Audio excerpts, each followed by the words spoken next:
Sekali lagi selamat malam. Assalamualaikum warahmatullahi wabarakatuh. Salam sejahtera untuk kita semua. Apa kabar teman-teman para energi entusias? Semoga dalam kondisi baik-baik aja ya. Kondisi pandemi COVID-19 di era Omikron, udah Omikron ya. Terakhir kita mungkin ketemunya varian Delta, sekarang udah O. Semoga tidak menyulutkan semangat teman-teman untuk tetap berkarya, tetap beraktivitas, dan stay healthy tentunya. Nah, selamat datang juga sudah hadir di acara mini talk show Women in Energy. Mungkin kalau teman-teman di sini lihat kok partisipannya nggak banyak ya. Iya, karena tujuan dari utama mini talk show ini adalah mini talk show yang pertama. Tujuannya lebih semacam kayak podcast. Jadi kita akan merecord rekaman ini. Nanti ke depannya recording dari rekaman ini bisa dinikmati oleh para Women in Energy lainnya melalui platform YouTube channel Women in Energy. Karena berdasarkan dari review atau feedback yang masuk, para Women in Energy itu orang-orang sibuk ya rata-rata. Jadi menyeimbangkan waktu untuk ikutin acara secara live itu rata-rata pada nggak bisa. Selalu ada aja yang bentrok. Oleh karena itu kita berinisiatif bikin mini talk show ini tujuannya biar informasinya atau insight-nya itu menjadi sesuatu yang bisa diakses kapan saja sehingga tidak terbatas oleh orang yang hadir secara live ini. Tapi tentunya siapapun yang hadir secara live nanti akan mendapatkan kesempatan untuk nanya langsung, konsultasi langsung, atau minimal ngobrol langsung dengan para narasumber dan mungkin kenalan sama orang-orang yang ada di dalam ruangan ini. Gitu. Oke, baik. Sekarang saya mau kenalan dulu untuk narasumbernya. Di sini kita sudah bertemu dengan narasumber yang luar biasa, para perempuan-perempuan hebat, para ibu, karena kita hari ini akan merayakan Hari Ibu. Selamat Hari Ibu untuk semuanya. Selamat Hari Ibu untuk Bu Tanti, Kak Mada, dan semua teman-teman lainnya. Tanggal 22 Desember 2021 ini tanggal cantik sih sebenarnya. Kalau kawinan tuh enak. 22, 12, 21. Tapi karena tengah hari mungkin jadi orang nggak ada yang kawinan ya. Oke, baiklah. Kita bikin jadi acaranya acara Women in Energy. Selamat Hari Ibu untuk para ibu, orang-orang yang sudah mendapatkan kehormatan untuk dipanggil ibu. Itu adalah peran yang luar biasa, apalagi ibu di Indonesia ya, yang tuntutannya kayaknya dibanding ibu-ibu Western lebih banyak apa enggak ya? Mungkin nanti kita bisa kulik dari para narasumber di sini. Dan juga di sini Women in Energy, kenapa sih mau merayakan Hari Ibu? Ya, karena simply dalam apapun peran kita sebagai perempuan, mungkin di sektor energi atau mungkin di sektor STEM lainnya, pada akhirnya atau mungkin 80% lah ya, saya bisa bilang Pareto, pada akhirnya perempuan-perempuan itu pengen dipanggil sebagai seorang ibu, minimal dipanggil ibu ya di kantor ya, karena udah ibu-ibu gitu, meskipun perawakannya atau mungkin masih gadis, tapi dipanggil ibu-ibu. Nah, oleh karena itu kita juga pengen nih mencari tahu bagaimana sih para perempuan-perempuan hebat, ibu-ibu pekerja atau working moms di sini, mereka bisa menyeimbangkan waktu dalam menjalani perannya sebagai seorang istri, sebagai seorang ibu, dan juga sebagai seorang profesional eh, yang nggak kaleng-kaleng loh di dalam karirnya sendiri. Dan nanti mungkin teman-teman akan kita gali lebih banyak para narasumber ini dari kesibukannya dan mungkin tantangannya dalam menghadapi multi peran ini, dan mungkin nanti insight apa yang bisa teman-teman dapatkan. Aku mau sapa dulu, selamat malam untuk Bu Tanti. Ya, selamat malam. Apa Terima kabar Ibu? kasih. Sehat ya? Sehat. Ini saya lagi nggak ya? Soalnya kayaknya ngerasa lagi. Kalau suara enggak sih Bu, tapi kalau itu sedikit aja sih, nggak terlalu mengganggu. Ya. Kalau visualnya. Oke, gimana? Ya. Bu Tanti lagi sibuk apa nih sekarang kalau boleh tahu? Sekarang ada dua kesibukan. Kalau secara pribadi sibuk banyak ya. Kalau Oh di banyak. Lima nih Bu, lima kesibukan yang paling muncul di kepala gitu apa aja? yang paling muncul di kepala. Pertama kan 80 tahun pendidikan tinggi teknik kimia di Indonesia. Tahun tahun ini kan kita sedang peringatan 80 tahun teknik kimia. Jadi teknik kimia di Indonesia itu lebih tua daripada umur negara ini. Wow. Sudah ada di tahun 1941. Jadi kita merayakan teknik kimia di Indonesia itu kira-kira apa impact-nya terhadap negara ini gitu ya. Kurang lebih seperti itu. Kedua, suksesi kepengurusan Ikatan Alumni Teknik Kimia ITB. Jadi ini agak menyita waktu soalnya ya harus laporan, pertanggungjawaban, terus juga ada macam-macam lah, termasuk acara serah terima. Nah, itu jadi memang kepengurusan ini saya kan angkatan 91, Mbak Santi angkatan 2009 ya kan? 2009. Ya, benar. Ketua umum periode ini dari angkatan 80. Rencananya 5 tahun ke depan ketuanya angkatan 90-an. 5 tahun berikutnya angkatan 2000. Mudah-mudahan Mbak Santi yang maju. Aduh, nanti dulu. Kok ditembak di tempat ya? Supaya ini ya, supaya kita maju gitu lah.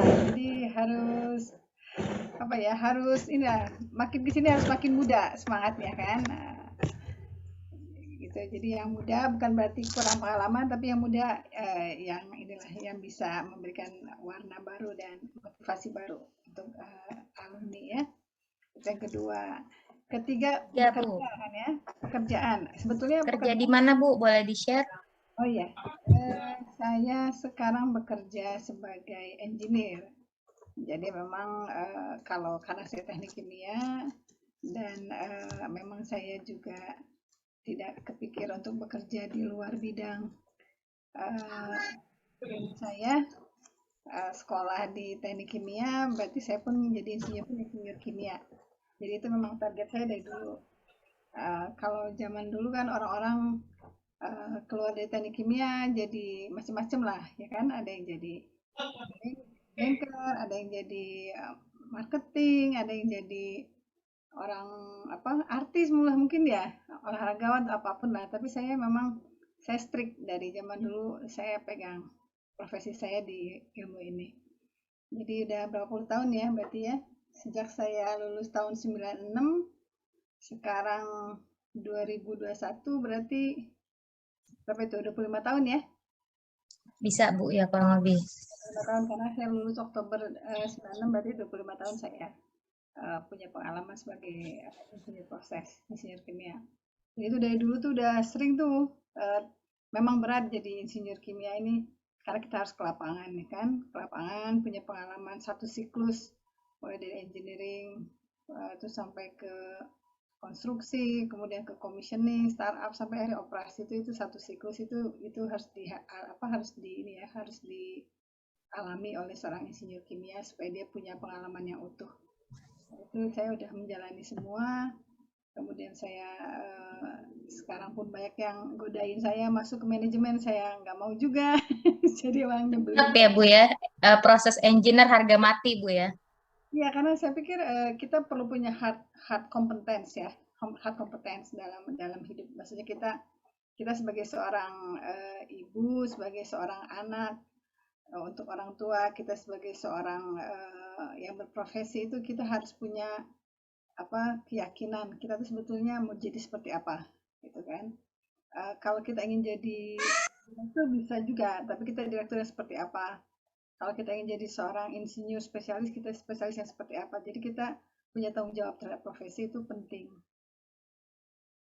Karena itu urusannya tuh semua hasil karya kita tuh nanti untuk masyarakat juga. Nah, itu yang pegang. Jadi emang tadi ketiga tuh pekerjaan ya, pas pekerjaan tuh yang paling real buat saya. Kalau keluarga gimana, Bu? Mungkin di rumah ada siapa aja di rumah? Ya, kalau di rumah kan anak saya satu. Saya kebetulan mungkin karena ini ya kesenangan kerja atau ini ya atau capek kerja, nggak tahu juga saya. Saya sebetulnya nggak ini juga nggak apa istilahnya nggak menahan untuk punya anak gitu. Memang dari dulu tuh sedikasinya saya terima. Tapi saya kan mungkin pindah-pindah gitu kan dari satu eh, pabrik yang ini pindah ke pabrik yang ini. Kebetulan suami juga kan sama-sama engineer juga. Dan kebetulan waktu itu juga kita sama-sama di satu perusahaan. Dia di proyek mana, saya di proyek mana. Jadi memang sama-sama sibuk, sama-sama muda, orang muda yang sibuk, lupa punya anak. Jadi setelah 14 tahun, itu pun sebetulnya sudah apa ya, udah santai, udah nyantai. Suami juga nggak ini ya, nggak ribut, nggak ada anak, santai sampai 10 tahun baru tahun ke 10 tuh baru ribut keluarga. Ini orang dua nih nggak punya anak. Akhirnya kita berobat intensif segala macam sampai ke luar negeri, akhirnya dapat satu. Nah, Wow. dapat satu, jadi walaupun sekarang umur udah mau mencapai tengah abad, anak baru 11 tahun. Oke. Nggak Sekarang, apa-apa Bu, Ibu nggak kelihatan setengah abad kok. Aku kira Ibu umurnya 35. eh, nanti ditraktir ya. Itu karena kita kebanyakan bercanda ya. Iya, mungkin karena Ibu goes juga sih. Jadi apa namanya penuaannya jadi revert gitu Bu ya, kebalik Nggak tahu juga itu. tuh. Gue Mm-mm. capek loh. Siklus aja bisa kebalik ya Bu ya, bisa di revert apalagi usia gitu kan gara-gara olahraga. Sebenarnya enggak. Jadi kita tuh tidak bisa menahan tua, tapi kita bisa memperlambat, ya kan? Nah, Hmm, memperlambat laju reaksi. asik. Jadi kuliah nih. Laju reaksi oksidasi penuaan. Jadi ternyata yang membuat orang tua itu karena oksigen. Oke, berarti emang antioksidan itu penting Bu ya. Ya, jadi emang kita perlu minum antioksidan supaya memperlambat penuaan. Oke. Itu Sip. dari berapa? Ketiga, keempat tuh. Keempat Bu, udah. Keempat itu Satu lagi. anak mau masuk sekolah kan. Ini pekerjaan, ini di rumah nih. Anak mau sekolah SMP kan. Jadi sekarang lagi benar-benar pengen ngejar sekolah yang favorit ya. Gak tahu juga rezeki-rezekian. Pokoknya anak kemarin-kemarin tuh sekolah di rumah, anak kan kadang minta dibantuin, tapi setelah membesar gitu kan dia tahu diri juga kan. Nanti aku sendirian di sekolah, aku nanti nggak bisa apa-apa, aku harus sendiri. Nah, sekarang ibunya nggak boleh deket-deket dia. Mama di luar. Oke, mama di luar. Dia sendirian ngerjain ulangan sendirian, ujian ulangan, segala PR, segala macam, dia sendirian. Ternyata malah lebih bagus hasilnya ya. Oke, emang tipikal belajar sendiri Bu, berarti Bu. Sekarang malah kita yang diajarin ya. Dulu salah. Oke, itu tadi udah banyak banget ya Bu ya. Saya aja dengernya capek sih Bu, apalagi ngejalaninnya ya. Aduh, Tapi tapi kan memang ibu-ibu Indonesia tuh memang luar biasa ya. ya, Semuanya dikerjain gitu, mulai dari ngurusin dapur, ngurusin apa istilahnya kalau zaman dulu tuh istilahnya dapur, sumur, kasur ya. ya, Tapi kayaknya sekarang nambah lagi ya, nambah ngurusin deposito juga, ngurusin finansial juga, ngurusin seragam anak gimana gitu ya. ya, Oke. sekarang tuh pokoknya wanita itu, kalau kata saya ya, wanita itu salah kalau dibilang makhluk makhluk yang lemah itu salah. Jadi mungkin sebetulnya saya tuh kadang bercanda ya sama sama suami saya. Mungkin sebetulnya perempuan tuh dari awal udah playing victim gitu ya, supaya suami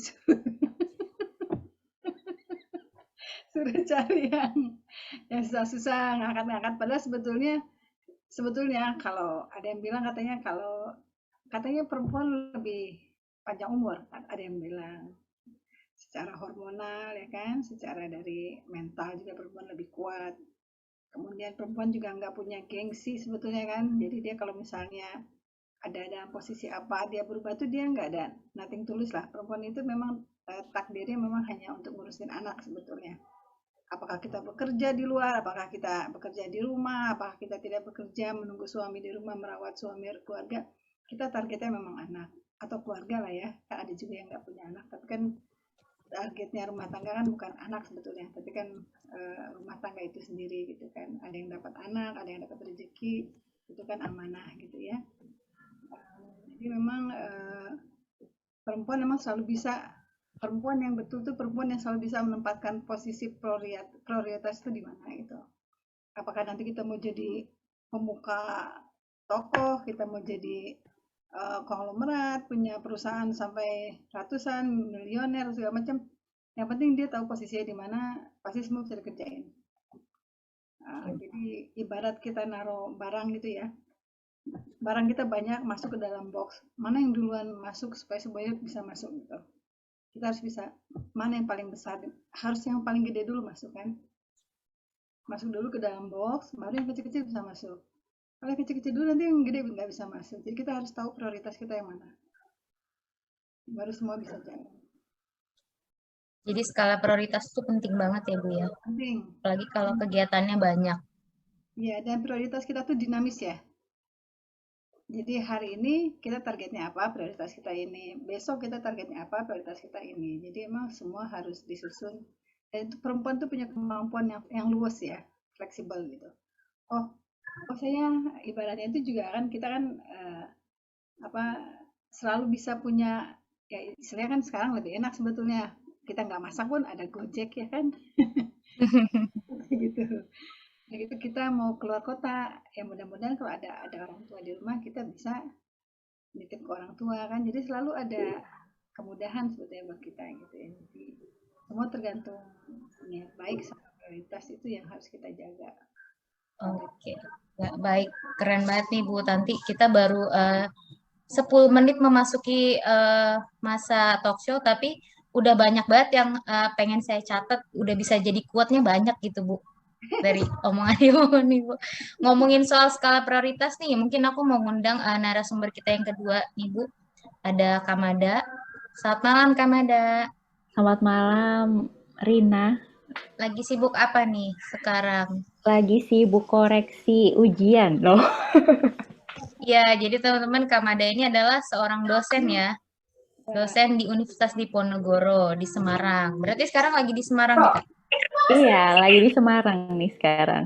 Aduh, enak banget ya. Dari apa? Jauh dari hiruk pikuk Jakarta. Selain jadi dosen, jadi Kamada ini juga co-founder di Bincang Energi ya, suatu komunitas yang lagi gencar-gencarnya nih, banyak banget aktivitasnya. Baru ngerekrut volunteer juga angkatan keberapa ya kemarin tuh? Pokoknya udah banyak angkatan, ya. iya, angkatan kelima tuh. Tuh, angkatan kelima. Udah pokoknya udah keren banget deh perjalanannya Bincang Energi. Coba deh Kak cerita kesibukannya lagi apa aja, mungkin kayak top 5 kesibukan yang muncul di kepala saat ini tuh apa aja gitu. Oke, makasih ya. Ini Women in Energy sudah mengundang kami nih Bincang Energi untuk talk show tentang the life of a working mom. Pas Hari Ibu juga nih ya, kita memperingati Hari Ibu. Oke, 5 hal yang kesibukan. Yang pertama, yang terkini ya, pertama pribadi mungkin ya. Tadi saya ikut ininya nih cascadingnya dari Bu Tanti. Yang pertama kalau pribadi sekarang lagi sibuk berusaha untuk mengembalikan apa ya aktivitas seperti sebelum pandemi sebetulnya. Jadi dalam hal bukan keluar gitu enggak, tapi ada beberapa hal yang itu hilang atau tidak reguler dikerjakan, pengen lagi nih digerakkan seperti olahraga seperti Bu Tanti. Kalau saya senengnya lari dan jalan Bu, saya sukanya jalan, lari dan berenang gitu. Jadi berusaha untuk bisa minimal seminggu sekali gitu ya pulang kantor itu nyempatin olahraga gitu. Itu aja ya, itu sih yang paling deket. Kemudian yang kedua apa ya, dari sisi profesional ini lagi musim akhir semester, jadi kesibukannya ya kalau dosen itu seperti siklus ya, nggak bisa di reverse sayangnya Bu, jadi siklusnya dari sama gitu dari kuliah baru namanya tahun ajaran baru, kemudian 7 pertemuan UTS, 7 pertemuan UAS ya seperti itu. Maksudnya itu kegiatan yang tidak mungkin berubah dari sisi dari sisi day to day-nya gitu. Tapi di sela-sela itu kan memang ada penelitian, pengabdian dan juga beberapa saya juga kebetulan menjadi praktisi di beberapa pemerintah daerah begitu untuk sekedar share saja dan memberikan ilmu gitu ya. Kemudian yang ketiga ini apa ya? Oh, ini Bincang Energi ya. Itu termasuk yang terkini nih. Jadi sedang membuat komunitas online nih Ibu. Jadi harapannya di tahun depan kami sudah bergerak selama 1 tahun. Jadi blessing di pandemi ini justru kita membuat komunitas ini. Alhamdulillah sudah lumayan banyak ini dan kita sudah menyelenggarakan banyak aktivitas. Kita pengen meningkatkan literasi energi dan partnership juga dengan Women in Energy. Kemudian harapannya sih tahun 2022 bisa going offline seperti itu ya. Jadi itu harapan ke depannya. Itu yang keberapa ya sampai lupa ya. Udah ketiga. Ketiga ya, udah Dua ketiga ya. lagi. Dua lagi apa ya? Nggak ada ide nih apa ya? Tiga Di rumah itu. ada Oh kesibukan apa iya, gitu? saya kebetulan sama kayak Bu Tati, saya juga ibu dengan 1 anak, Ibu. Dan sepertinya hanya 1 anak. Loh, kok ini jadi Loh kok membatasi? kok jadi mendeklarasikan gitu ya di sini ya? Mendeklarasi. Suaminya ikut Zoom nggak, Kak? Oh, ini sudah dengan persetujuan di Oh, 3 orang. Iya, awal kenapa? Karena sempat kepikiran kontributor terbesar dari apa namanya gas itu adalah manusia. Jadi saya tidak ingin berkontribusi lagi untuk menghasilkan satu manusia. Ya, carbon environmental emission ya. carbon emission gitu ya. Karena kan katanya paling banyak itu gitu. Ya lebih ke alasan apa ya? Alasan praktikal saja dan memang pengennya satu. Kebetulan kalau ditanya emang berat ya punya anaknya gitu misalnya alhamdulillah tidak dan tapi cukup berat saat kami kebetulan pernah tinggal di luar begitu ya mengajak anak dan memang semuanya harus dihandle sendiri itu lumayan sih jadi kayaknya ke depannya enggak deh cuma satu aja nih gitu. Kemudian apalagi ya Nggak apa-apa, Kak. Kalau emang cuma 4 nggak apa-apa, nggak usah dipaksain. Berarti hebat banget gitu. Kesibukannya nggak banyak tapi tetap stay aktif, ya kan? iya gitu sih. Jadi ya lumayan lah itu setiap hari gitu-gitu. Ya lumayan. Terakhir apa? Oh ada lagi nih kesibukan Oh, ada. terakhir. Oke. Berusaha untuk membuat beberapa mahasiswa saya bisa lulus cepat. Itu kayaknya termasuk kesibukan Luar kan. biasa sekali dosen ini. Kalau dosen saya dulu kayaknya yang ada kalau bisa lama-lama deh. Oh gitu ya.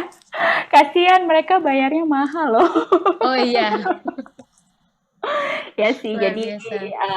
apa harapannya bisa kalau jadi kalau pandemi ini malah rasanya kerja tuh jadi kayak 24 jam gitu ya. Saya Working nggak full tahu ya. hours ya.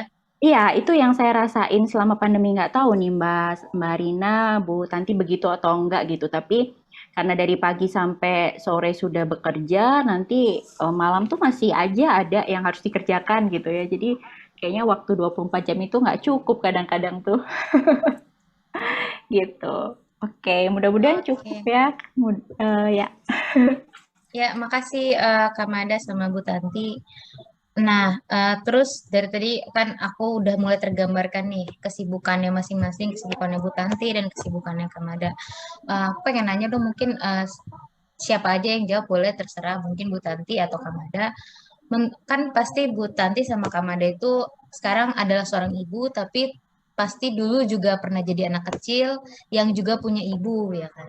Nah, menurut Bu Tanti sama Kak Mada tuh ibu itu orangnya seperti apa sih? Maksudnya seperti apakah figur ibu yang menurut Bu Tanti sama Kamada yang pengen dicapai? Aku pengen deh jadi seorang ibu yang seperti ini gitu. Figur role model ibu seperti apa sih yang Bu Tanti sama Kamada pengen pengen ciptakan dalam diri atau mungkin ya paling nggak look up tuh. Ya, silakan Mbak Mada dulu. Oh, saya dulu ya. Ibu yang seperti apa ya? Mungkin karena ibu yang kalau figur ibu yang pertama dilihat pasti ibu kita ya. Kalau saya melihat ibu saya sendiri yang itu luar biasa menginspirasi saya sekarang. Beliau adalah ibu yang sangat aktif begitu, walaupun tidak bekerja di sebuah perusahaan atau di sebuah kantor, bukan pekerja kantoran lah ya istilahnya. Namun beliau cukup aktif di komunitas begitu, di banyak komunitas, bekerja sosial dan kayaknya lebih sibuk juga, ya kayaknya sibuknya hampir sama dengan pekerja kantoran sewaktu itu saya, karena mendampingi bapak sewaktu itu yang memang bekerja, ada konsekuensi dari pekerjaan bapak yang membuat ibu saya juga harus sedikit bekerja dalam tanda kutip, tapi meskipun bukan kantoran.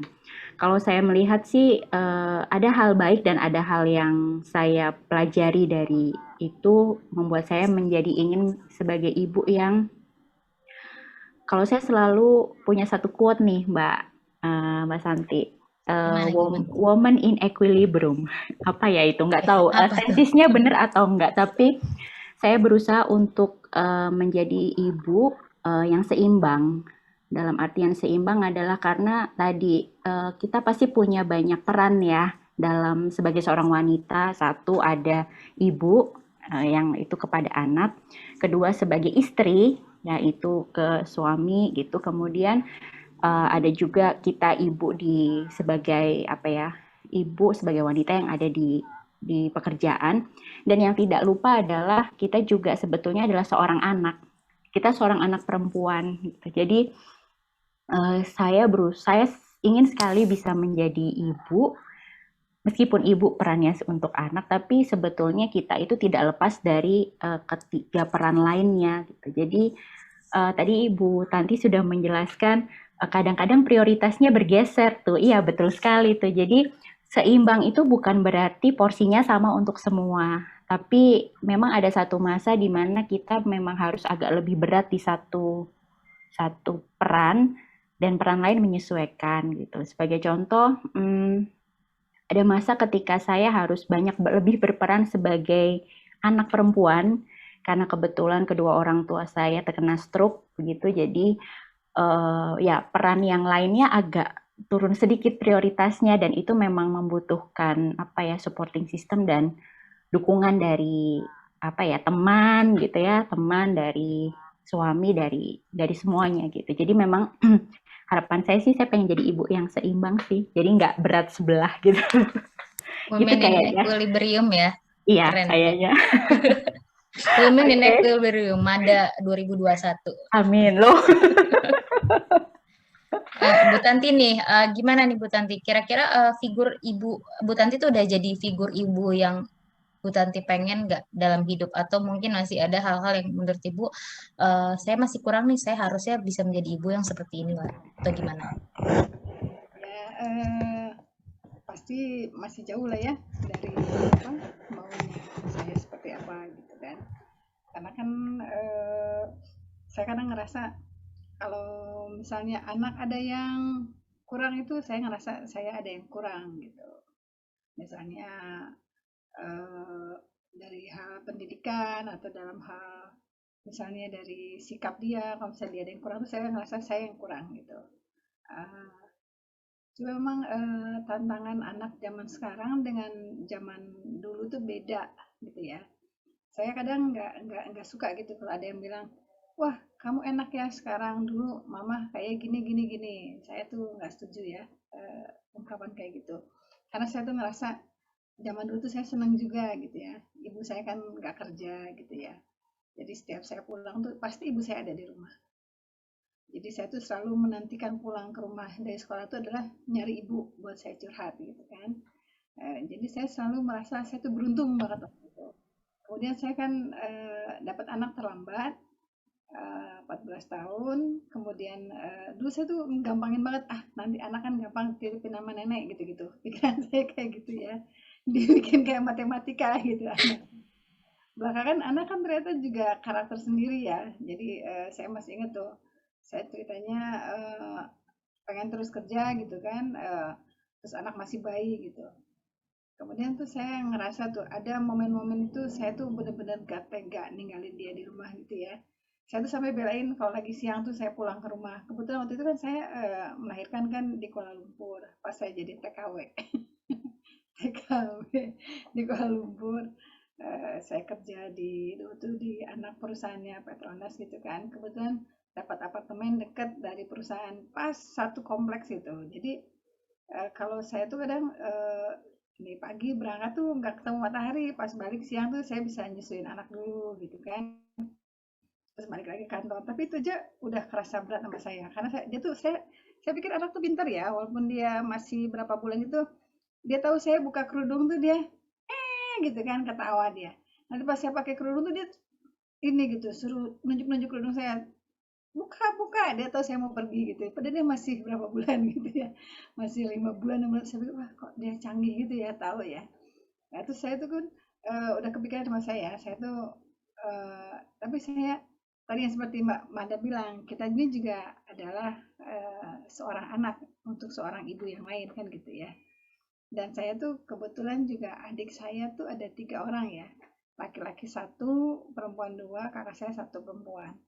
Jadi ibu saya selalu mengingatkan bahwa kamu itu bukan cuma milik anak kamu sama suami kamu, kamu tuh juga milik kita gitu, milik adik kamu juga, milik saya juga gitu, dan mungkin milik masyarakat sekitar kamu gitu. Jadi kamu tuh harus bisa adil juga buat semua gitu. Memang kata ibu saya, memang betul itu hak kamu misalnya untuk berhenti kerja, kata ibu saya. Tapi kamu pikirkan bahwa eh, kamu bersekolah itu ada pengorbanan orang tua kamu di situ gitu. Dan mungkin ada ekspektasi juga kamu harus jadi apa supaya kamu bisa jadi contoh buat adik-adik kamu gitu. Kemudian kamu juga bisa memberikan lebih sama masyarakat. Jadi ibu saya tuh selalu mengingatkan itu. Kebetulan suami saya itu juga orangnya egaliter juga. Jadi dia ya mungkin apakah dia orang Sumatera atau memang kita juga sama-sama dari kita ketemu bareng dari kuliah gitu ya sampai sekarang tuh kita bareng tuh dari kecil gitu, kita ngerti gitu. Jadi dia nggak pernah bilang kamu berhenti kerja, nggak pernah. Kamu jangan, dia nggak pernah ngelarang saya. Itu terserah kamu, kan kamu yang ngatur, kamu yang tahu. Cuma saya cuma punya target, kamu tahu batasan kamu di rumah itu, kamu harus mengelola rumah juga dengan baik. Bahwa rumah itu tanggung jawab kamu, bukannya tanggung jawab orang di rumah yang kamu misalnya hire gitu untuk beres-beres itu mereka hanya worker kata saya. Tapi itu semua itu kamu manajemen di rumah itu manajernya kamu. Jadi kalau misalnya rumah berantakan yang salah tuh kamu. Jadi gimana caranya kamu tetap kerja, rumah rapi gitu kan, terus anak tetap keurus, saya juga tetap keurus, ibaratnya gitu ya. Itu adalah tanggung jawab kamu. Nah di situ saya kan itu saya ini ya, saya sempat mau berhenti kerja cuma karena ada ibu seperti itu ngomong seperti itu, saya berpikir ulang. Terus saya lihat adik-adik saya semua ngelihat ke saya kan, oh Tanti kan dulu begini. Jadi mereka kadang ketemu juga sama masalah-masalah yang susah dalam kehidupan gitu. Mereka selalu merasa, Teh Tanti dulu gimana gitu. Jadi mereka ngeliat ke saya gitu. Saya pikir saya nggak boleh cengeng kayak gitu kan. Terus saya juga pikir saya bukannya mau apa ya, mau ada orang bilang jangan memanfaatkan orang tua untuk jagain anak kan gitu ya. Orang bilang gitu. Cuma saya pikir saya juga nggak setuju tuh. Ada tuh anak yang apa ibu-ibu perempuan yang apa-apa ibunya yang suruh ngusir anaknya sampai dia pun nggak dekat sama anaknya. Itu saya nggak setuju sama sekali. Jadi saya pikir kita harus pintar juga. Kita mungkin yang kita butuhkan dari orang tua itu adalah mata gitu kan, pengawasan gitu ya. Tapi pekerjaan itu sendiri ada yang nanganin gitu kan. Jadi kita tuh seperti kayak bagaimana kita memanage sebuah perusahaan, kita tuh harus ngerti juga. Jadi ada orang yang jadi eksekutor, ada yang jadi orang supervisor gitu kan, dan ada yang jadi si CEO-nya atau yang pegang puncak pimpinannya walaupun dia nggak di situ kan gitu. Ya, jadi ya saya belajar kayak gitu juga. Saya berusaha aplikasikan di rumah. Oh oke, jadi saya CEO-nya, ini eksekutornya, ini pengawasnya. Jadi saya bisa ngawasin dari 2 arah. Jadi saya menerapkan quality control di situ. Sejauh ini ya saya ya alhamdulillah jadi kita selalu terjaga gitu ya. Dan saya juga men-treat orang-orang di rumah yang bekerja di rumah juga sebagai keluarga juga gitu.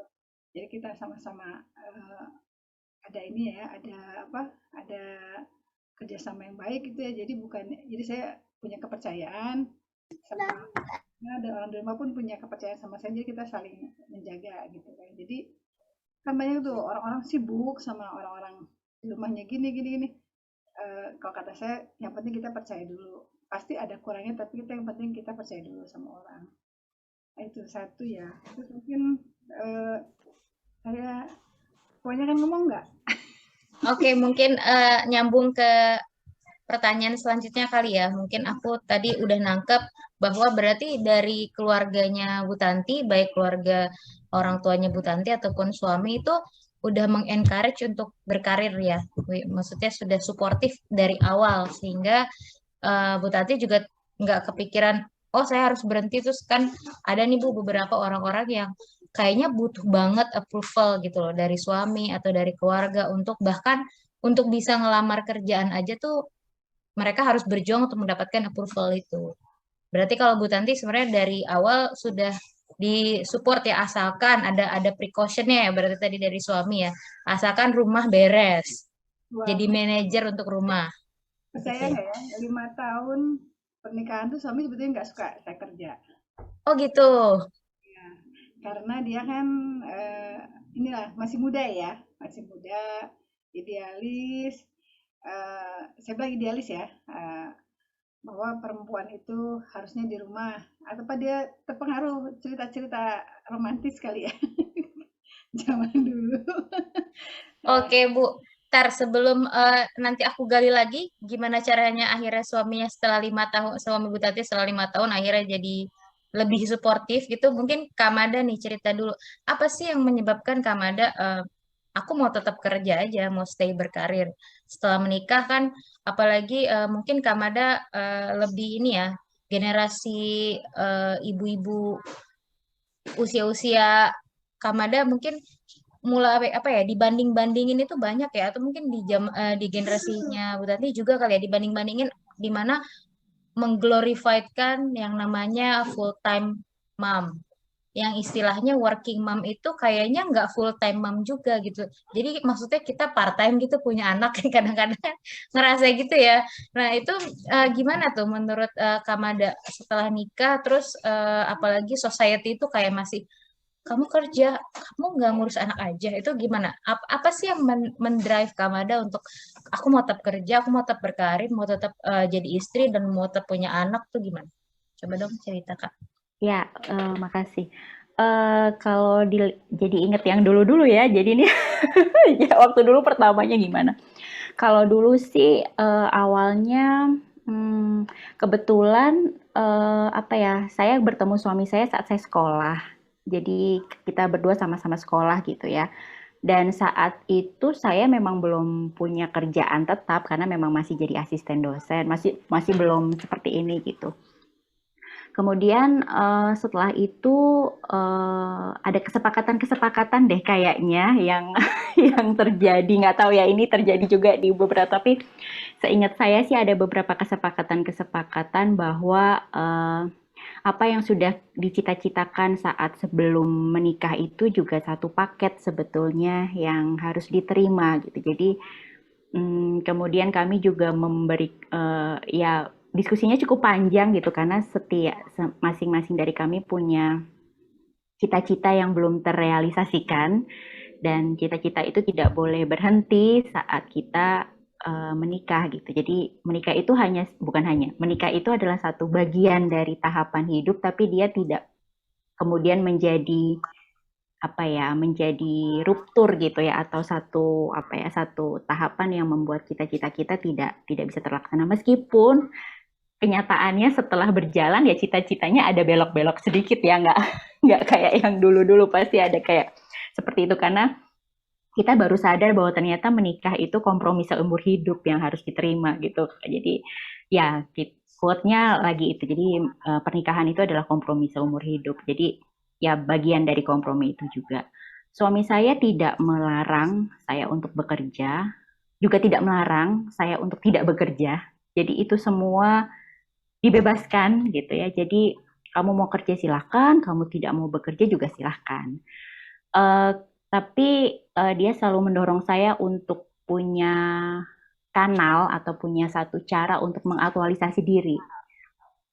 Meskipun nggak bekerja ya kamu juga harus punya aktualisasi diri karena ingat bahwa peran kita bukan cuma satu seperti itu. Kemudian dan gimana ya tipe hubungan kami kok jadi curhat gini ya jadi Nggak apa-apa Kak, nggak apa-apa.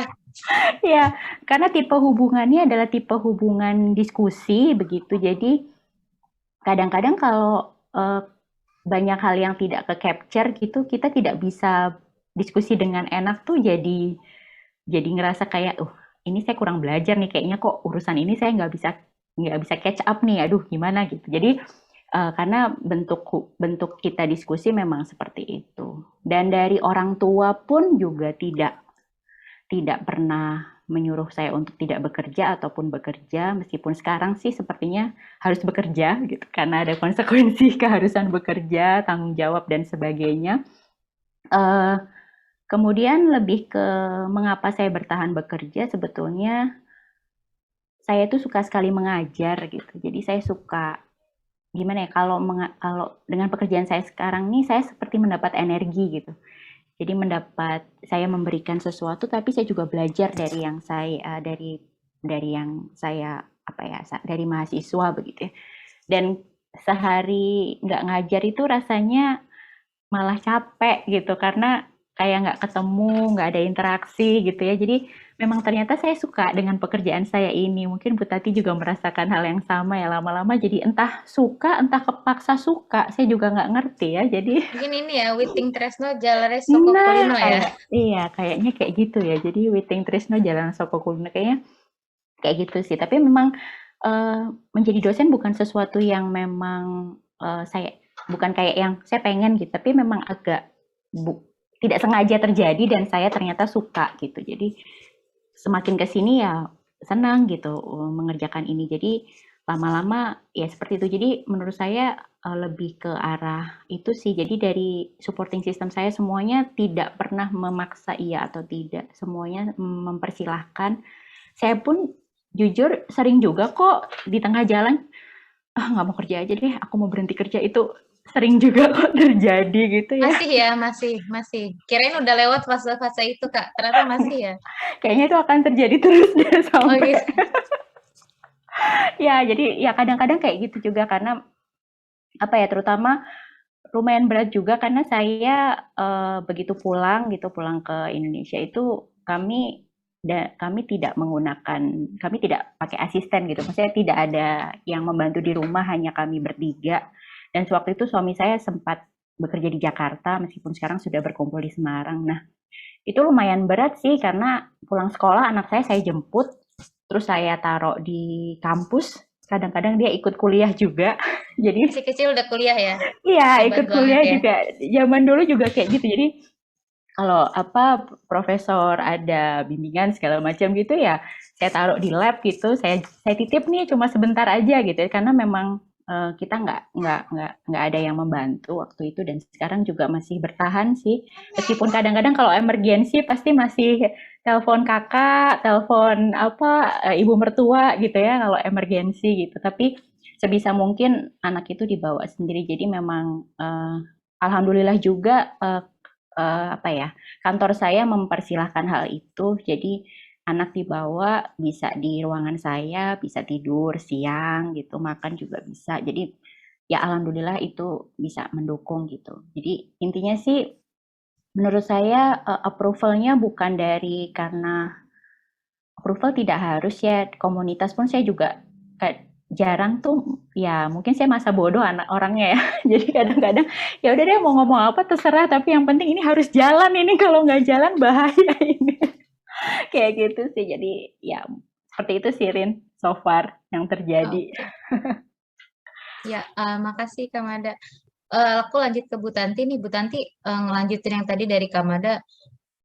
Bu Tanti pernah dengar nggak, maksudnya kayak ketika orang membanding-bandingkan yang bahwa ibu yang full time mom di rumah itu lebih baik atau malah working mom itu lebih baik. Bu Tanti pernah dengar yang kayak gitu nggak, orang-orang membandingkan itu, dan kira-kira kalau menurut pandangan Bu Tanti tuh kayak gimana sih working mom itu? Karena di beberapa diskusi yang pernah saya ikutin, ada beberapa orang yang merupakan stay at home mom. Mereka itu mau menjadi working mom, tapi agak ragu dengan stigma yang melekat gitu, bahwa working mom itu berarti kamu masih egois dengan diri kamu sendiri, kamu tidak mendahulukan keluarga dibandingkan ambisi sendiri, dan juga akhirnya apalagi kalau udah disangkut-sangkutin sama agama ya, kadang-kadang tuh berarti kamu nggak apa ya, nggak manut sama suami. Jadi sehingga mereka bertanya terus harus gimana gitu. Padahal tadi kalau kata Kamada kan bahwa seorang perempuan itu butuh kanal untuk beraktualisasi, kalau nggak meledak mungkin gitu ya. Nah itu menurut Bu Tanti gimana Bu? Perbandingan antara stay at home mother atau full time mother sama working mom ini gimana?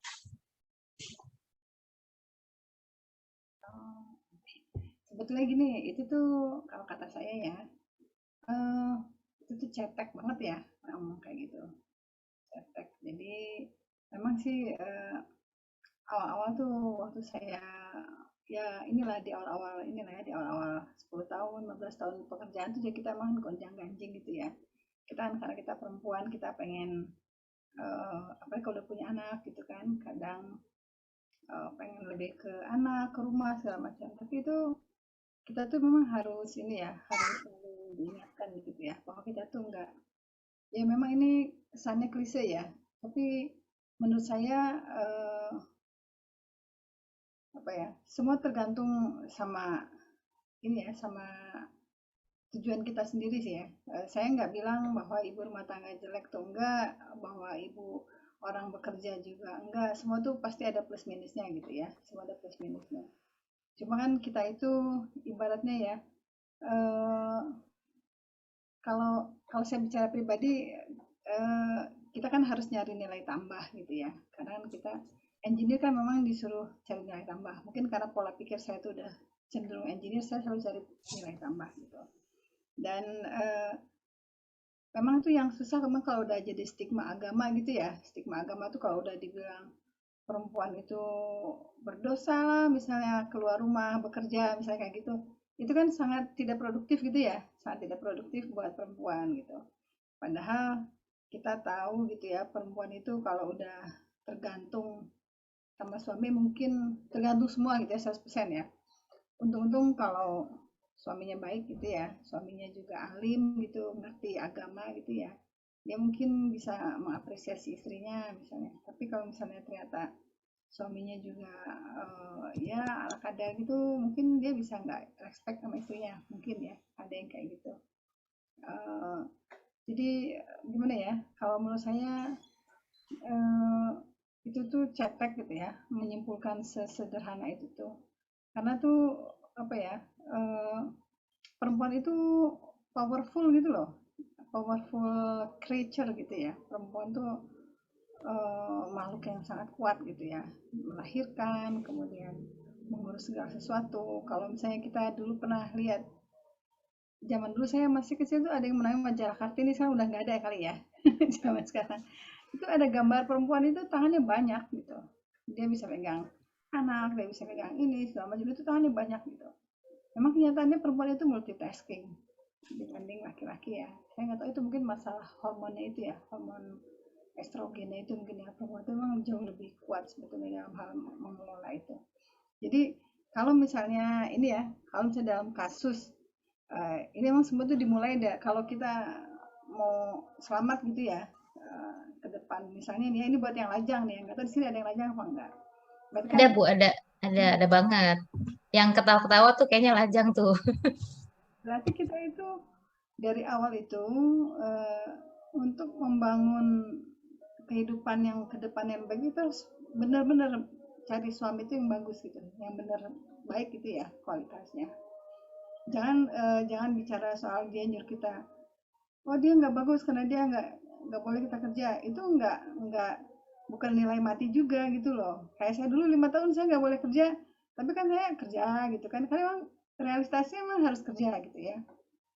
Eh, jadi walaupun dia ngunyang-ngunyang, tapi kan kita jalan terus. Emang bisa juga nyuruh kita berhenti kerja, misalnya kayak gitu. Emang saya juga agak bandel juga gitu ya. Keras juga saya mungkin. Jadi suami juga nggak bisa komen walaupun dia ngunyang-ngunyang. Tapi maksud saya untuk yang lajang itu carilah pasangan hidup itu yang memang benar-benar baik buat kita, yang mendukung kita gitu, yang support sama kita, yang ya karena mungkin dari sisi agama manapun pasti kan nilai moralnya sama ya. Jadi carilah yang alim gitu ya. Karena kan alim itu nggak selalu nge-refer ke agama tertentu. Alim itu juga ada di semua agama yang manapun ada gitu kan. nilai baik itu sama semua gitu, suportif terhadap istri seperti apa, suportif terhadap keluarga seperti apa, itu semua sama di dalam hal apapun, suku, agama apapun, bangsa apapun, sama itu nilai universal. Jadi dari situ kalau kita sudah dapat suami yang baik, kita tuh bisa juga menentukan kita mau jadi apa gitu. Maksud kita apakah kita mau jadi rumah tangga, ibu rumah tangga yang baik bisa, kita mau sekalian bekerja bisa, dan bekerja kan tidak harus selalu di kantor. Bisa aja misalnya ternyata suami itu alhamdulillah misalnya punya dana cukup, kita dibikinkan kantor, kan alhamdulillah banget ya kita punya perusahaan sendiri gitu ya, kan cita-cita sebetulnya. Iya. Ya kan gitu kan. Kalau misalnya ya pokoknya ngemodalin, atau kalau misalnya tidak ngemodalin pun inilah misalnya dia support, boleh kita kerja, boleh kita sekolah lagi, itu berarti kan pasangan yang baik gitu. Nah kalau misalnya sekarang udah kejadian ya, dan ternyata suami memang agak bandel, tanda kutip, marah-marah aja kita kerja gitu ya, ya berarti kitanya itu punya challenge lebih, gimana caranya supaya suami itu percaya sama kita. Kalau kita tuh kerja tuh oke-oke aja, malah nambahin duit buat dia juga gitu. Dia bisa ngasih ibunya, dia bisa ngasih keluarganya. Jadi kita juga harus belajar. Jadi jangan dengar omongan orang. Ada yang bilang ya, ini uang kamu adalah uang kamu, uang suami adalah uang kamu. Ada yang bilang gitu kan. Itu tuh sebetulnya ada yang bilang itu tuh begitu, tapi kalau menurut saya itu tuh sebetulnya gimana ya? Ya kita juga harus fair juga gitu loh. Karena kan mungkin posisi kita sama posisi keluarga kita, posisi keluarga suami bisa jadi beda. Misalnya kita memang dari keluarga yang punya, tapi siapa tahu suami keluarganya kurang punya. Sementara dia mungkin, sementara gaji kita mungkin bisa lebih tinggi juga, gaji suami bisa lebih rendah. Itu namanya kan rezeki kan. Udah gitu gaji dia yang rendah, kita tahan. Ini punya saya. Sementara dia harus kasih ibunya misalnya kan.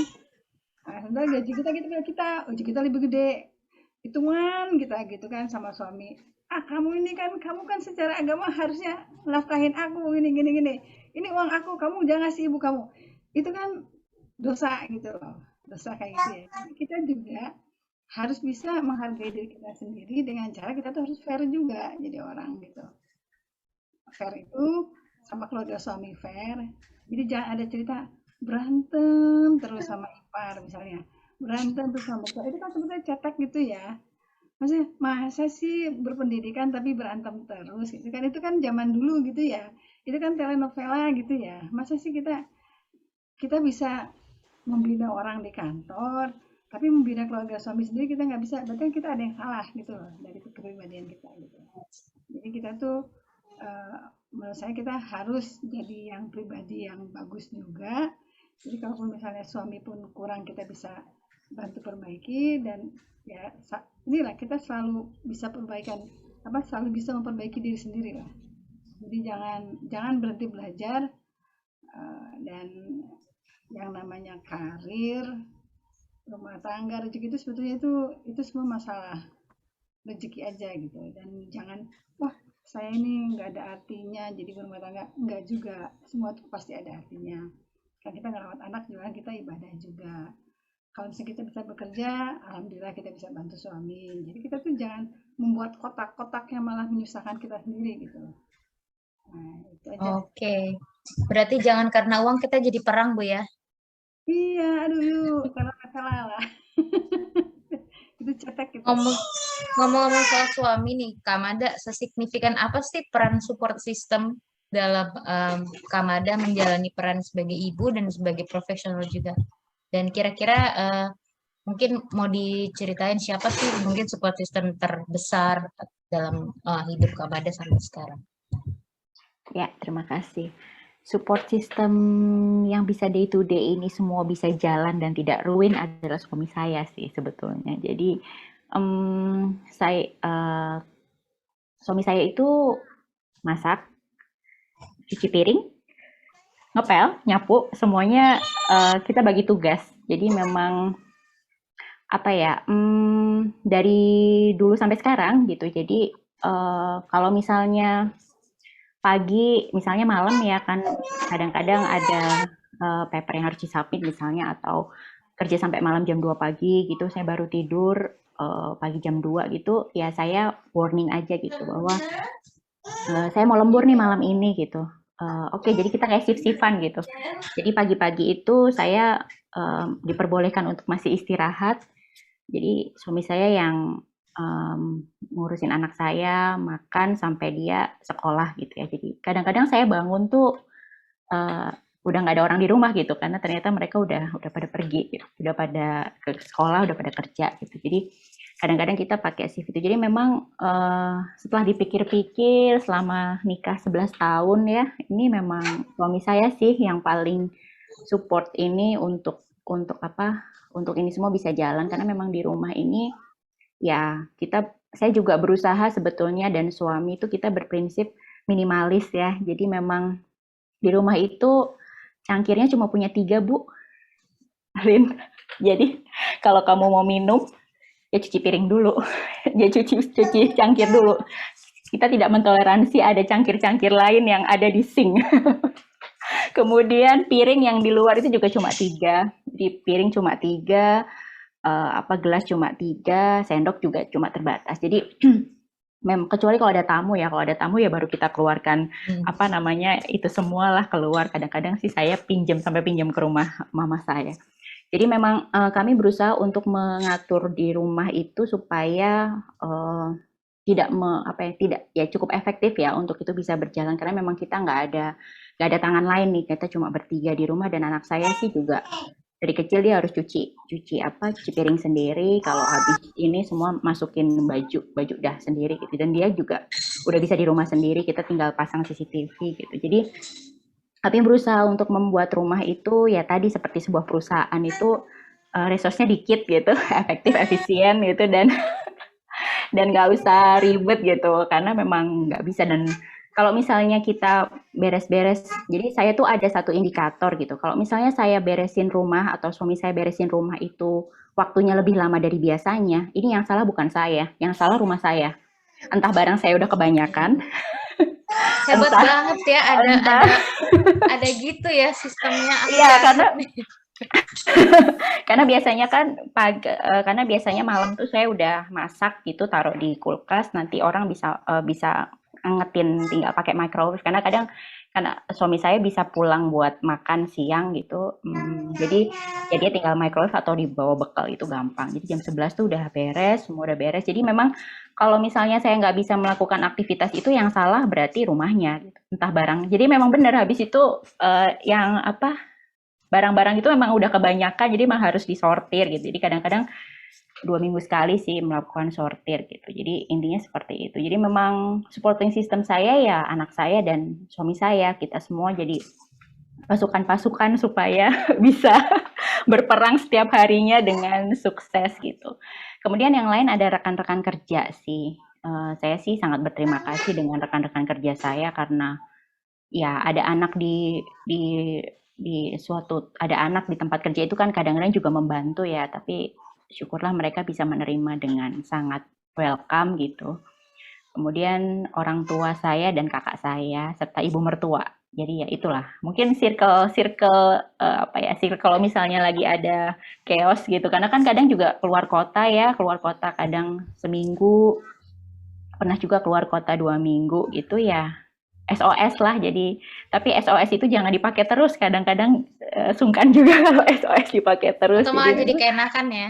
Iya, kadang takut gitu juga, dan ya syukurlah seperti itu. Jadi dan juga ada tetangga-tetangga yang alhamdulillah juga misalnya ada hal-hal urgent bisa kita call gitu, intinya seperti itu. Jadi kalau yang paling utama ring 1 suami saya sih yang paling dapat poin gede untuk karir ini, karena saya sih ngerasa kayaknya tantangan kita tuh sebetulnya gimana ya, kadang tuh otaknya tuh mikirnya banyak banget gitu. Jadi aduh ya ampun, seragamnya masih ada di sini, besok masih ada, waduh belum ada, wah itu udah luar biasa tuh.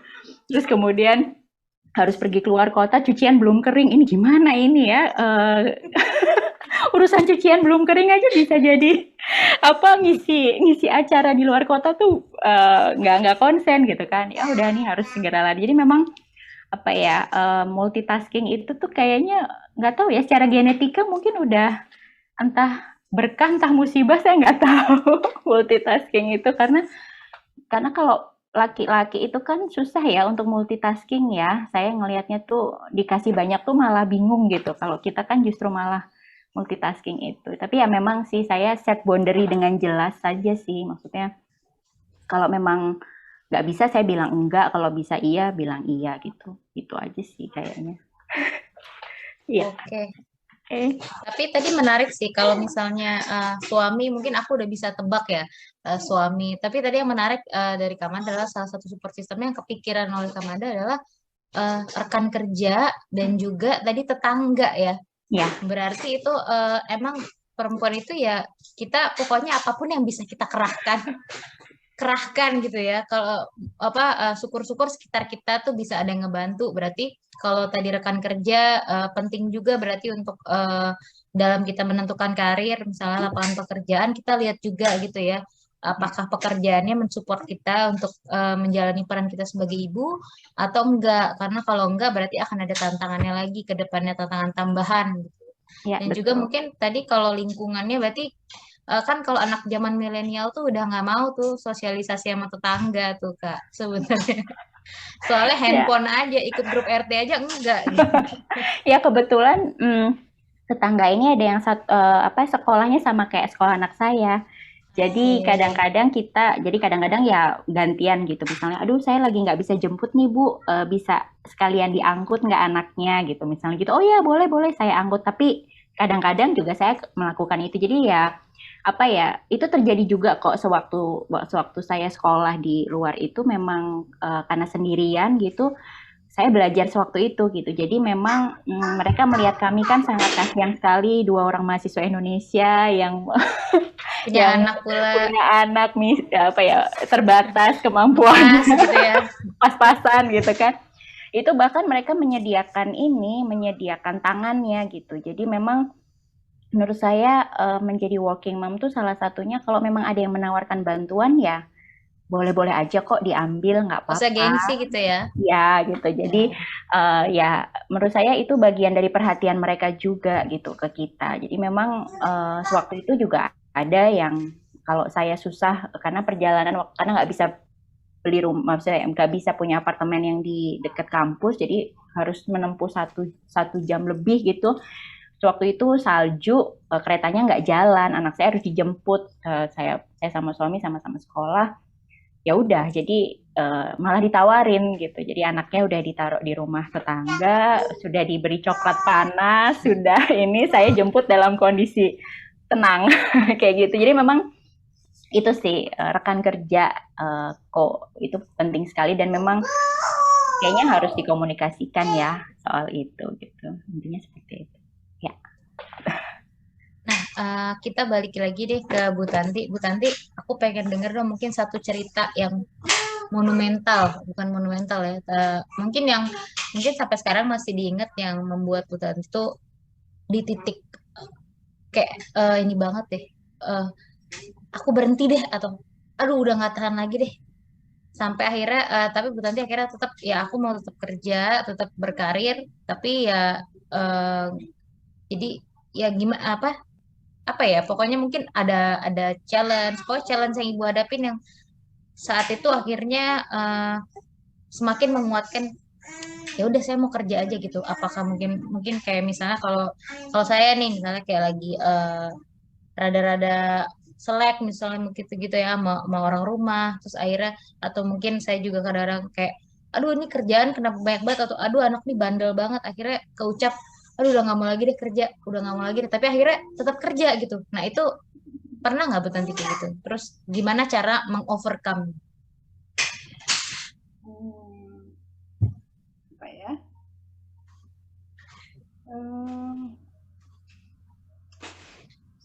Kayaknya tuh ya gimana? eh,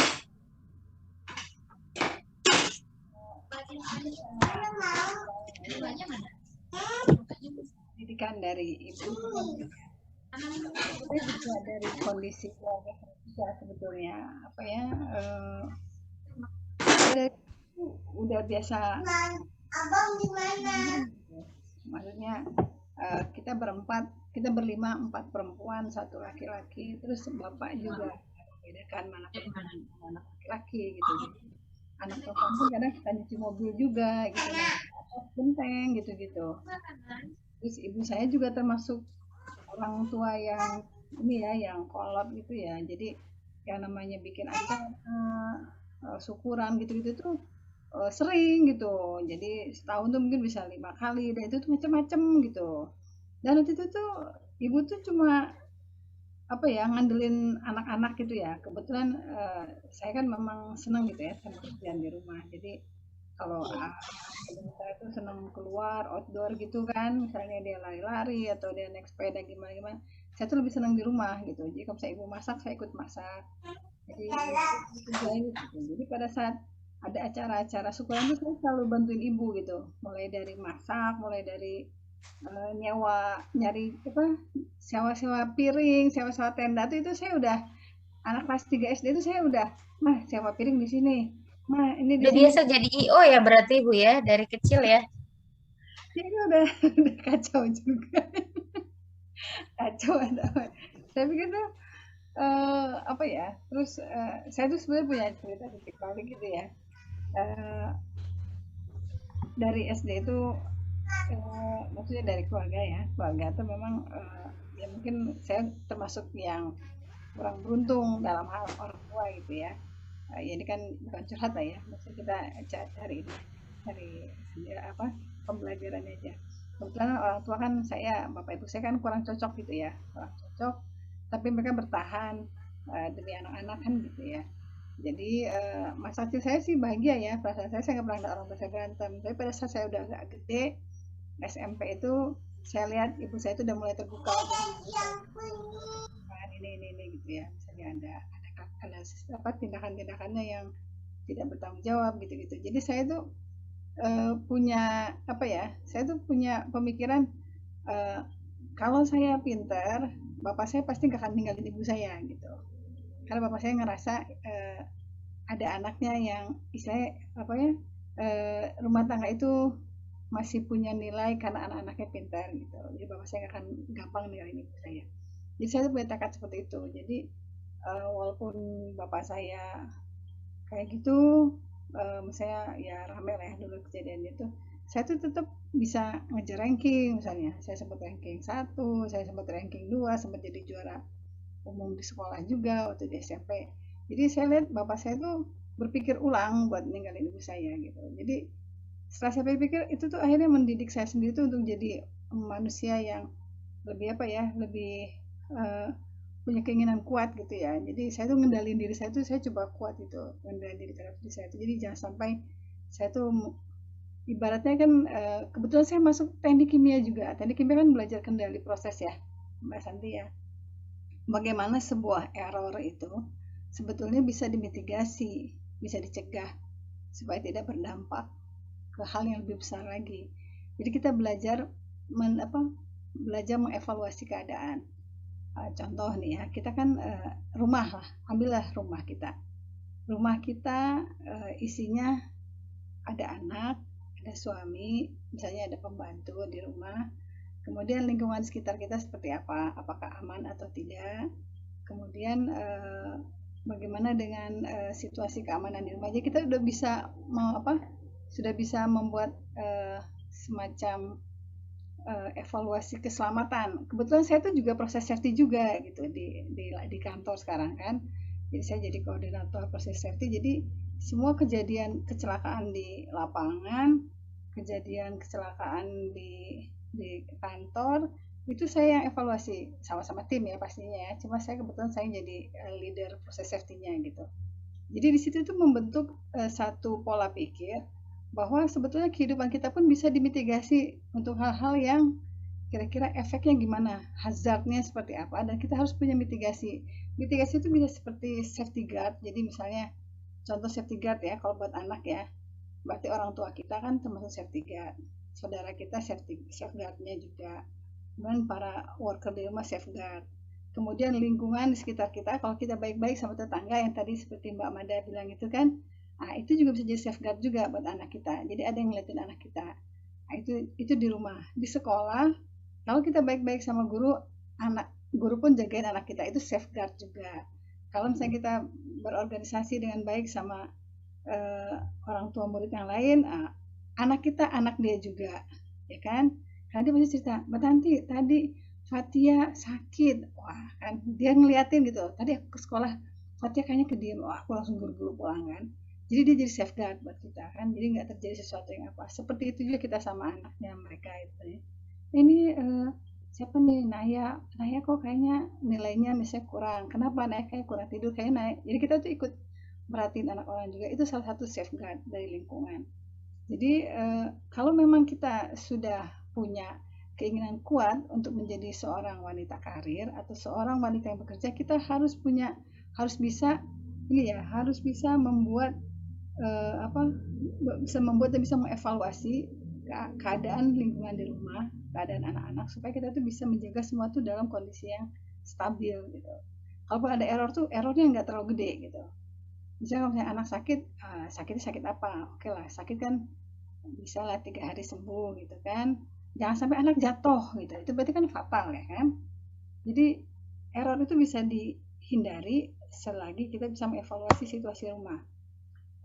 Sejauh ini saya belum pernah dapat, alhamdulillah ya, saya nggak ngomong ya kita takutnya takabur juga gitu ya. Kita merasa aman tapi ternyata besok kejadiannya beda. Tapi sejauh ini kan saya belum pernah ketemu yang gitu dan mudah-mudahan enggak. Dan sebetulnya kan proteksi kita juga kan doa ya. Kita juga salah satu itu doa ya. Jadi kita tuh harus kuat juga sih doa kita sama Tuhan gitu ya. Kita tuh kan terbatas, makhluk yang sangat terbatas. Jadi semua hal-hal yang tidak tertentu itu hanya Tuhan yang tahu gitu. Jadi kalau kita misalnya udah kalau udah melakukan segala sesuatu kita pasrah. Oke lah, kita sudah melakukan yang terbaik, semoga Tuhan itu juga menjaga sisanya gitu yang kita nggak bisa dapat kendalikan. Ya sejauh itu sih masih aman lah. Mudah-mudahan jangan doain ya.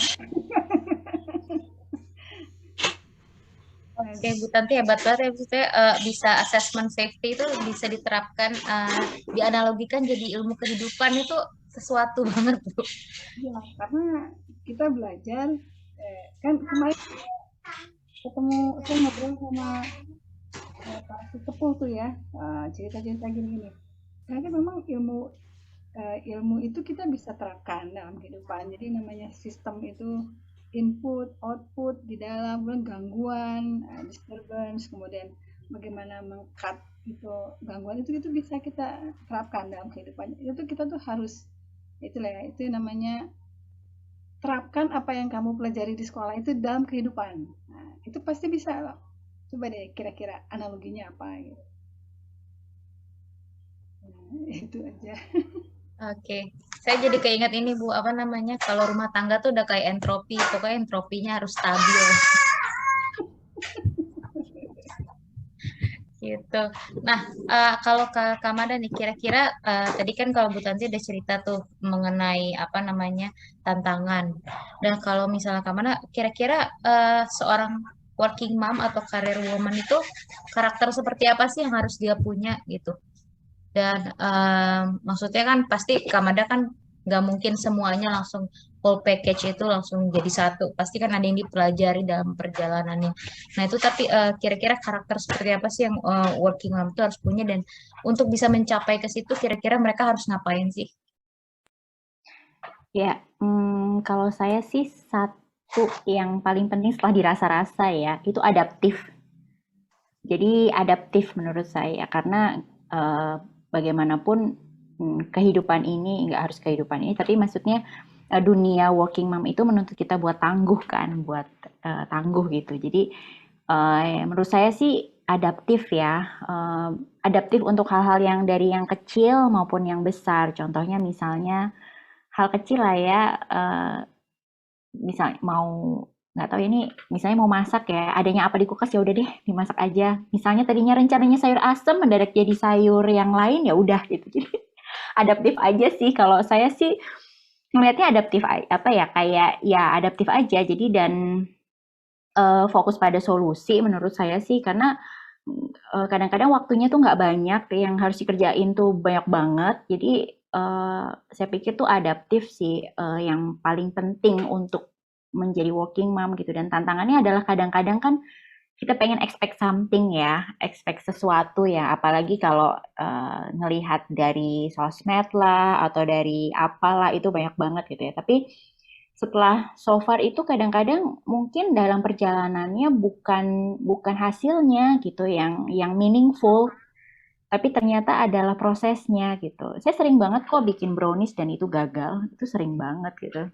Bikin brownies sama anak saya gagal gitu. Terus bikin apa nggak enak ya, sering banget karena ya gitu. Jadi tapi ternyata proses menuju ke sananya itu loh yang berharga gitu, bahwa kita bisa nanti suatu saat kita belajar dan melibatkan anak saya dalam proses itu gitu. Jadi memang adaptif itu menjadi satu kunci yang terjadi juga di tempat kerja menurut saya sih ya. Misalnya kayak ya banyak hal lah, misalnya ada meeting yang mendadak kayak gitu ya. Itu kan susah gitu, dan kita gimana? Karena kita harus adaptif dalam arti cerdik kadang-kadang ya.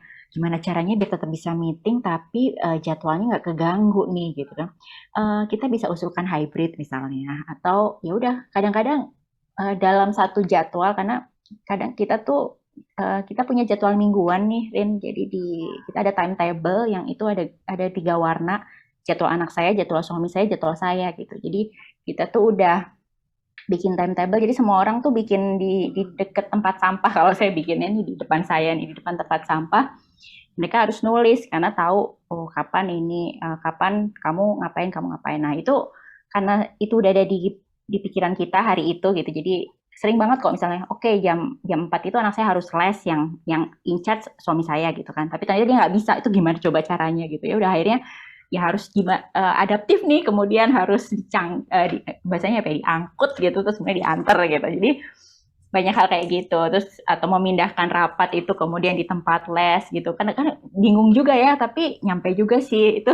Itu awalnya tuh kepalanya mau pecah, tapi lama-lama bisa juga gitu. Jadi memang kayaknya itu deh, time management itu yang penting, karena ya itu adaptif, fokus ke solusi. Karena kalau sering sekali di satu momen, dan ini sering banget terjadi, dan ini jadi sumber perdebatan gitu, bahwa ujung-ujungnya yang in charge pasti ibu.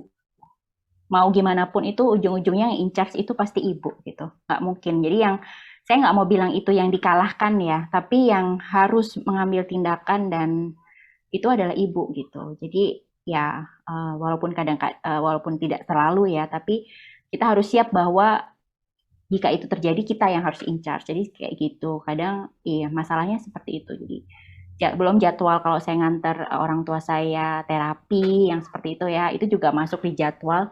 Jadi memang adaptif sih menurut saya yang paling penting, dan saya sih sangat berterima kasih kepada teknologi sekarang gitu. Jadi tadi Bu Tanti sudah menyampaikan ya, kalau nggak bisa masak ada GoFood. Iya benar banget Bu. Jadi kalau anak saya Solusi ibu muda.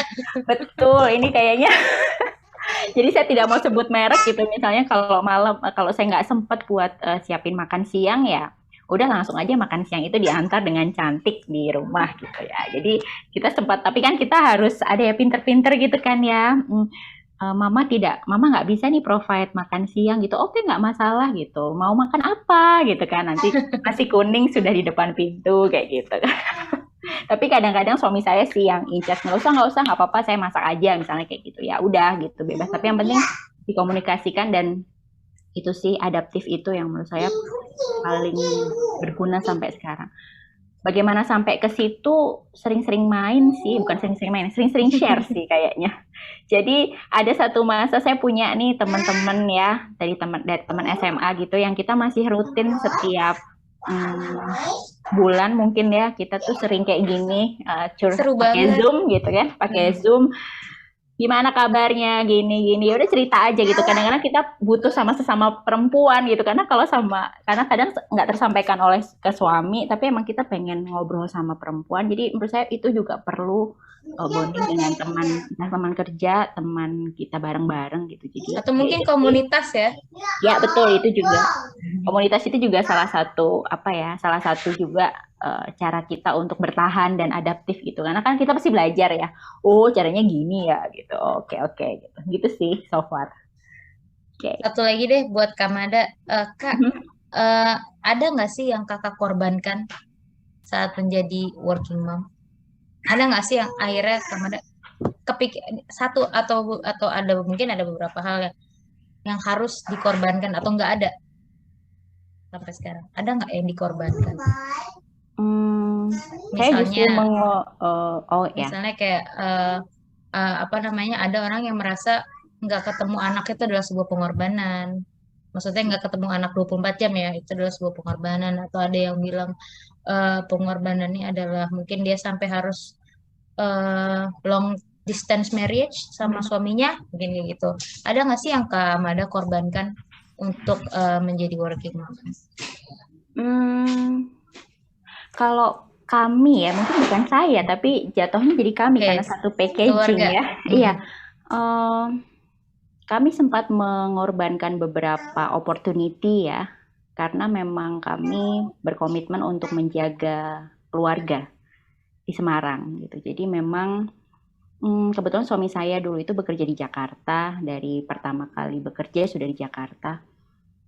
Kemudian pindah ke sini gitu ya. Jadi memang ada beberapa yang memang harus kita menjadi bagian dari kompromi itu gitu, karena memang kami memilih untuk lebih dekat dengan orang tua kami gitu ya. Jadi memang itu bagian dari, kayaknya itu bagian dari hal tersebut. Dan memang karena kami sudah berkomitmen dan ingin supaya karena memang tuntutan peran sebagai anak itu agak besar belakang ini, karena kedua orang tua kami memang sudah tua.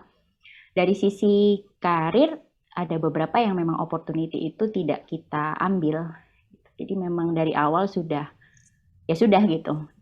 Kita sudah, jadi misalnya working hours contohnya, misalnya ada beberapa kebetulan kan kalau misalnya orang tua saya memang harus terapi gitu, ya saya izin, dan itu pasti ada opportunity yang hilang di saat itu gitu.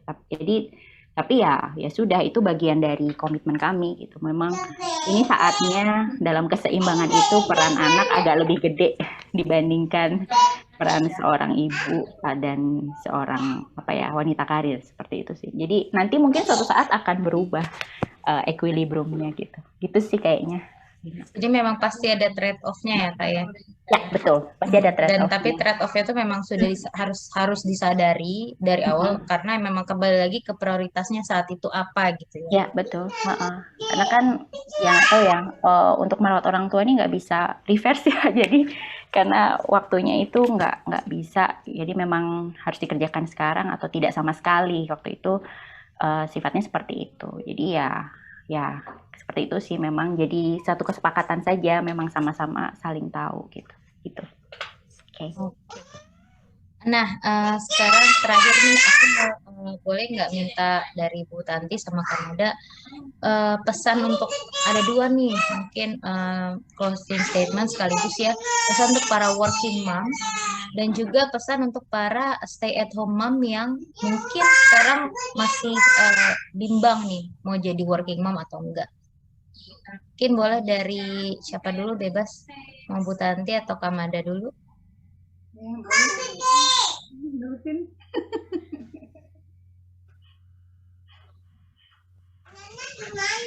Bu Tanti dulu atau Kamada? Ya, saya boleh. Oke, baik. Pesan untuk yang working moms ya, kalau bekerja itu targetnya apa? Targetnya kan membantu keluarga ya, membantu keluarga. Jadi kalau misalnya pada satu saat tuh stuck pada kondisi harus memilih antara keluarga dan pekerjaan, harus kita tahu ya, kita harus milih apa ya. Kita pasti harus milih keluarga ya kan, karena pekerjaan itu bisa dari manapun. Kita bisa milih pekerjaan, tapi kita tidak bisa memilih keluarga, apalagi memilih anak-anak ya kan. Jadi kita jangan sampai mengorbankan keluarga itu untuk working mom ya. Jadi kita harus tahu prioritas kita untuk bekerja itu apa. Kedua, harus terus mau belajar. Jadi jangan stuck dengan ilmu yang kita dapat sekarang. Kalau misalnya kita memilih jadi seorang spesialis, belajar terus ilmu itu sampai kita tuh jadi benar-benar ahli di situ. karena ahli itu pasti dicari di mana-mana, dan itu bagus buat seorang perempuan itu menjadi seorang yang ahli. Kita dibutuhkan, kita punya bargaining yang kuat, jadi kita juga tidak mudah dilecehkan orang ya, itu penting. Itu satu. Kalau kita mau jadi manajerial, belajarlah ilmu manajerial yang bagus. Kita bisa ikut apa namanya, kursus, atau kita bisa ambil sekolah lagi atau apapun, pokoknya yang penting kita harus belajar terus, jadi jangan pernah berhenti belajar. Nah, itu untuk yang bekerja ya. Jadi karir itu jangan dilihat dari uang, walaupun kita cari uang ya. Jadi uang itu jangan dianggap sebagai tujuan akhir, karena bagaimanapun kita bekerja kan untuk nilai tambah. Sementara nilai tambah itu tidak selalu diukur dengan uang. Bisa aja kita, misalnya contoh, saya dapat penawaran kerja di Qatar misalnya, satu bulan bisa dapat 200 juta, tapi saya jauh dari keluarga, saya jauh dari orang tua. Kita harus bisa menilai nilai tambahnya di mana. Kecuali memang kita bisa anytime pulang, tapi kan itu kan jarak jauh juga. Itu satu. Sedangkan kita dapat pekerjaan di Jakarta, gaji kita nggak sampai seperti sebesar itu, tapi kita bisa merawat orang tua, kita bisa menjaga anak, kita bisa menjaga suami, itu kan nilai tambahnya tinggi juga. Jadi itu tidak selalu harus tentang uang. Jadi bekerja tuh seharusnya tuh bisa jadi ibadah tuh di situ. Jadi kita menolong suami, jadi otomatis kita juga nggak ada nggak ada conflicting gitu lah dalam hal kita bekerja. Suami mendukung karena kita membantu suami juga. Jadi jangan kita bekerja tuh karena ya hal-hal yang saya kata di gaya-gayaan misalnya, atau kita mau yang gimana-gimana lah, yang sifatnya yang surface aja ya. Jadi kita harus ngerti kita bekerja buat apa. Itu yang working moms ya. Kalau buat yang bingung mau bekerja atau enggak gitu ya, ibu-ibu yang stuck apakah dia mau bekerja atau enggak, itu didiskusikan aja dengan suami. Untung ruginya apa kalau bekerja? Karena pengalaman saya punya teman juga akhirnya berhenti kerja karena anaknya sakit. Jadi anaknya itu tidak bisa ditinggal oleh, waktu itu mungkin situasinya kayak sekarang ya, banyak tempat penitipan yang sudah ahli untuk anak-anak yang kapasitas khusus ya. Ini kebetulan anaknya kapasitas khusus dan nggak ada yang bisa megang kecuali ibunya. Berarti kan dia harus berhenti kerja, padahal dia waktu itu posisinya sangat bagus di pekerjaan. Itu semua kembali ke kita. Jangan kita menganggap itu sebagai suatu kerugian, karena itu memang dasarnya kita harus tahu prioritas kita apa. Berarti kan anak prioritas kita. Akhirnya dia keluar kerjaan, suaminya tidak bisa bekerja, dan setelah anaknya agak mulai teratasi, dia juga bisa usaha juga gitu. Jadi akan selalu ada jalan untuk menjadi seorang working mom itu. Menurut saya ya, jadi jangan jadi kita harus working mom di kantor misalnya, nggak gitu juga gitu. Banyak working mom yang berhasil itu justru mungkin yang dia berusaha, dia menginspirasi orang-orang sekitar dia gitu. Dia mungkin punya online shop kayak gitu, itu kan bekerja juga gitu ya, menghasilkan sesuatu. Jadi kita harus ini ya, harus tadi kata Mbak Mada tadi bilang harus adaptif, itu betul banget. Adaptif itu kita jangan kaku. Jadi intinya bekerja itu bisa dari manapun, tidak harus ke kantor, yang penting itu semua balance gitu ya Mbak Mada ya. Nah, kayaknya itu aja, saya cocok banget nih sama Mbak Mada. Oke deh, terima kasih Bu Tanti. Kak Mada nih, gimana Kak Mada? Buat saya mau stay at home atau working itu semuanya kalau dibilang sama aja enggak ya, tantangannya berbeda gitu ya. Kebetulan kalau saya punya teman yang working mom juga dan juga stay at home, dan justru saya banyak belajar dari teman-teman saya yang stay at home gitu, bahwa banyak saya pelajari dari mereka tentang bagaimana mengurus rumah yang baik begitu ya, baik atau yang memang efisien seperti itu. Itu saya justru dapat dari teman saya yang stay at home tuh, karena mereka nggak mau capek juga kan rumahnya. Jadi saya tuh dari indikator tadi saya belajar dari teman saya justru. Jadi memang kalau menurut saya mendikotomikan kedua hal itu saya setuju dengan Bu Tanti. Kayaknya nggak perlu ya Bu ya. Kalau dilihat dari sejarah mungkin kita harus ingat bahwa perempuan-perempuan Indonesia itu dari zaman dulu di Jawa udah kerja ke ladang, udah kerja ke sawah. Dan menurut saya mau bekerja atau tidak bekerja, keduanya pasti punya impact gitu untuk keluarga itu sendiri gitu. Itu dari saya. Alih-alih kita berdebat itu, yuk mari kita bareng-bareng aja nih saling belajar dan kita bisa bisa sama-sama maju gitu. Itu sih yang pertama. Closing statement yang kedua mungkin tantangan ke depan itu menurut saya semakin banyak ya.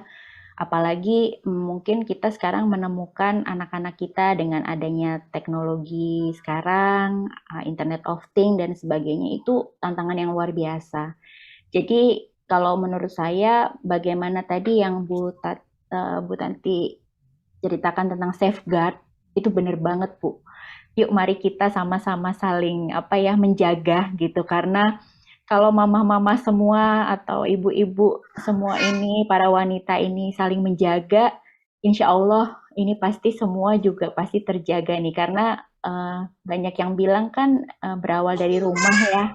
Jadi kita bisa saling menjaga satu dengan yang lain. Karena saya melihat tantangan untuk internet ini, kemudian digital terutama selama pandemi ini luar biasa banget gitu. Kalau misalnya sendirian itu berat, tapi kalau bareng-bareng pasti bisa lebih ringan. Gitu sih, itu aja.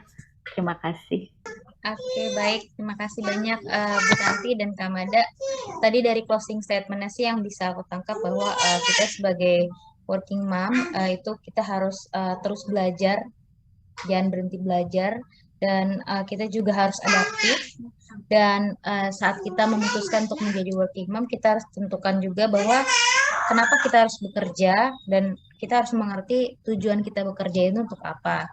Dan kita tadi juga aku tangkap bahwa kita harus bisa tangguh ya sebagai working mom, dan juga utilize support system atau dalam hal ini safeguard ya yang kita punya sebisa mungkin. Kalau kita bisa dapat bantuan ya kita optimalkan dan kita gunakan dengan bijaksana gitu ya. Baik, makasih banyak Bu Tanti sama Kak Mada atas waktunya. Ini pembelajarannya yang bagus banget pastinya untuk nanti buat para Women in Energy yang nanti akan menonton ini, baik yang sekarang ataupun yang nanti akan nonton di YouTube. Pastinya ini akan dapat insight yang banyak sekali karena kita bisa belajar dari dua orang hebat di sini, Bu Tanti dan Kak Mada, yang sudah make it in real life ya. Udah ada perjalanan nyata membangun rumah tangga, menjadi seorang anak, menjadi seorang istri, menjadi seorang ibu, dan juga menjadi seorang profesional di bidangnya masing-masing. Berarti itu semua possible dijalani asalkan tadi women in equilibrium ya, Bu Tanti sama Kak Mada ya. Itu kayaknya jargon yang bisa dipakai untuk 2022 deh, bahwa women in energy itu women in equilibrium. Baik, terima kasih sekali lagi Bu Tanti sama Kak Mada atas waktunya. Semoga kapan-kapan bisa nanti ngisi lagi di Women in Energy.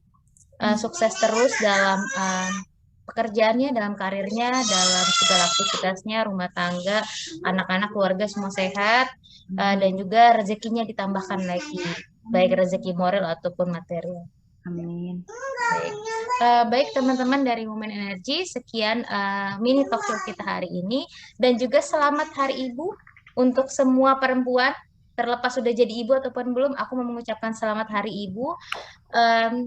Selamat menjadi ibu atau selamat akan menjadi ibu menjalani perannya nanti maupun dari sekarang. Semoga kita tetap menjadi dan akan menjadi wanita yang tangguh, wanita yang adaptif, dan wanita yang bisa menjadi panutan untuk orang-orang sekitar kita. Baik, sekian itu saja kita tutup acara ini. Selamat malam dan salam sejahtera untuk kita semua. Assalamualaikum warahmatullahi wabarakatuh. Terima kasih. Waalaikumsalam. Terima kasih. Makasih banyak Bu Tanti, Makasih. Kak Mada.